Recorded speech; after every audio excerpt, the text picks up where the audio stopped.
اهلا وسهلا بكل مين عم يتابع مطبخ مها الشامي. اليوم رح ارجيكم طريقة الانجنار بطريقة مبسطة وسهلة. تابعوا معي الخطوات مع طريقة التحضير.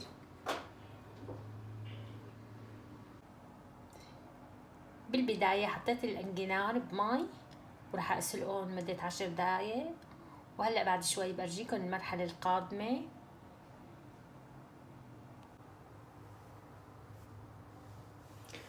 وهون مثل ما انتم شايفين عنا لحمة حطيتهم على الغاز وحطيت شوية زيت، وهلا رح اقليهم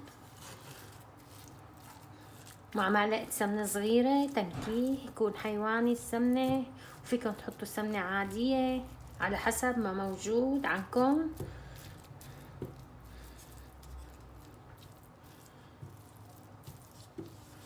هضللي عم اقليهم.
وهيك وقت بلشت اللحمة تتغير لونها، هلا رح نضيف الى ملح معلقة صغيرة،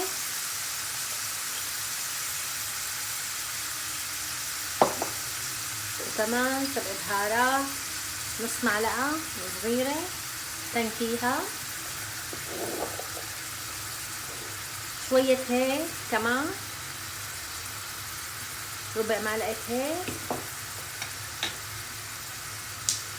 قرفة اختياري فيكم تحطوا فيكم تستغنوا عنها، وفلفل ابيض رح نضيف الى شوية فلفل، حركهم كلهم مع بعض.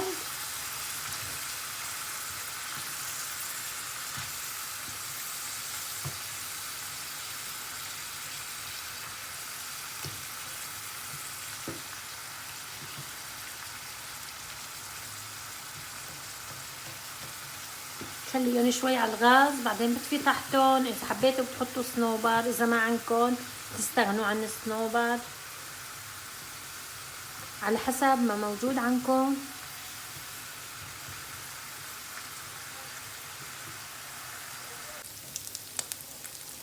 وهيك صاروا جاهزين معنا، وطفينا الغاز، وهلا رح ننتقل على مرحلة الانجنار.